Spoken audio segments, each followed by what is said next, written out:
Hey, today we're going to talk about isolations. We're going to do them with one hand and two hands. First I'll show you what those look like, then we'll break it down.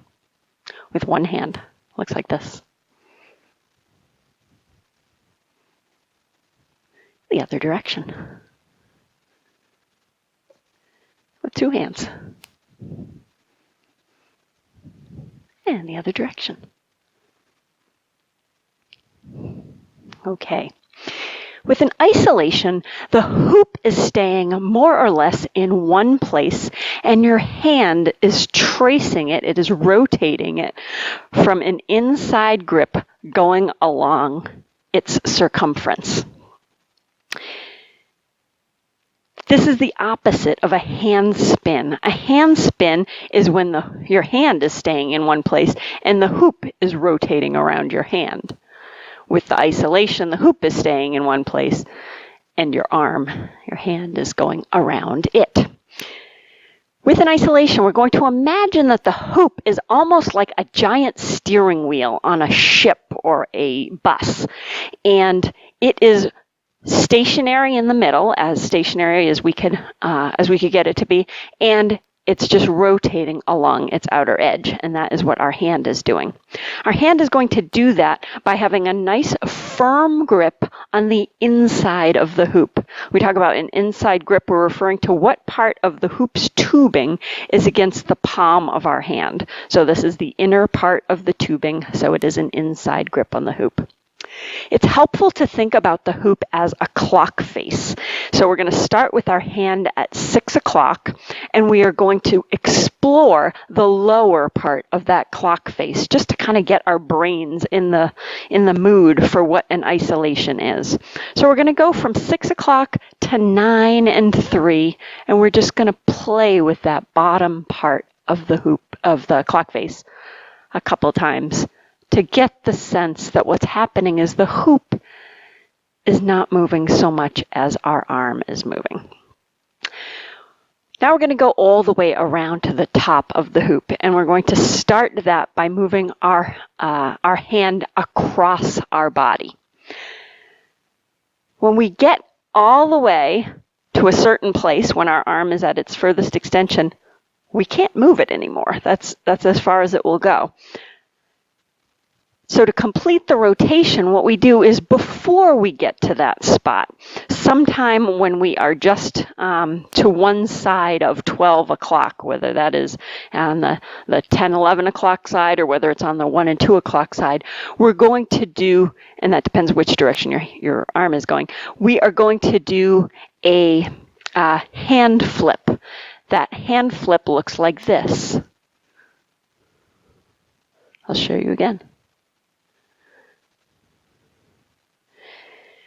We're taking that nice tight grip we have in our palm. We're going to let go of our palm and let the hoop roll across the back of our hand until we grip it again on the other side. It's kind of an awkward movement to get to that other half of that hand grip, but as you move your arm down, you can see that you're in the exact right hand position. Keeping the hoop in contact with your hand throughout that hand flip is one of the key elements of an isolation. And you really want to do that when your hand is at the top of the hoop so that gravity is helping to keep that hoop in contact with your hand. If you don't do your hand flip until you're way over here, then once you start that hand flip, the hoop is going to drop. But if you do that at the top, then, if I get some momentum going here, if you do that at the top, then gravity is going to be pressing that hoop down onto your hand. So that is really a key element here. Another key element as you're practicing these, and these do take a lot of patience, a lot of practice, is you want to find a visual point on the opposite wall or ceiling or, a tree or something if you're outside, and try and align something about your hoop with that spot. That is going to give you a visual cue to whether or not your hoop is staying roughly in the spot that you're looking for it to stay. When your arm gets tired, and it will, try going in the opposite direction. That's a great way to use different muscles and to keep the different muscles balanced on both sides. So I had been starting across my body.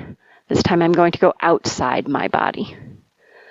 Same hand flip is happening in the same place, but it feels a little bit different when you're going in the other direction. So be sure to practice both ways. So that's the one-handed isolation.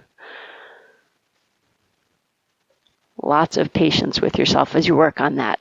Mirrors or your reflection in a window can really help with that also. Another, the variation on the isolation that we're going to talk about is a two-handed isolation. Once again, that looks like this.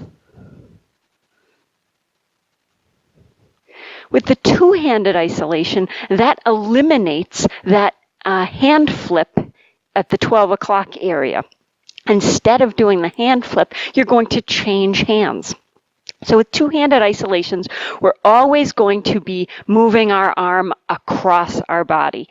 My hand is at 6 o'clock right now. I'm going to go across my body. When I get to 12 o'clock, I'm going to join my other hand and bring the hoop down across my body. Bring my other hand in at 6, across my body.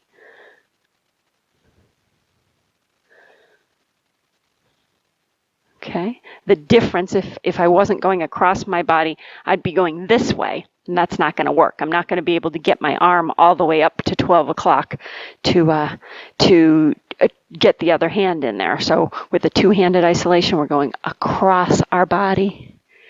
If we keep that other hand nearby as the hoop rotates, then that just kind of adds a little coolness to the look of your isolation. So practice those in both directions. One hand, two hand, always an inside grip, as straight an arm as you can manage, and a nice tight grip on the hoop. Be super patient with yourself. These are great for building up strength in your hands, in your forearms, and in your upper arms and shoulders. But it does take time to develop that strength, and the strength is going to help you do your isolation even better. So be very, very patient with yourself as you work on this incredibly cool move. Good luck with your isolations.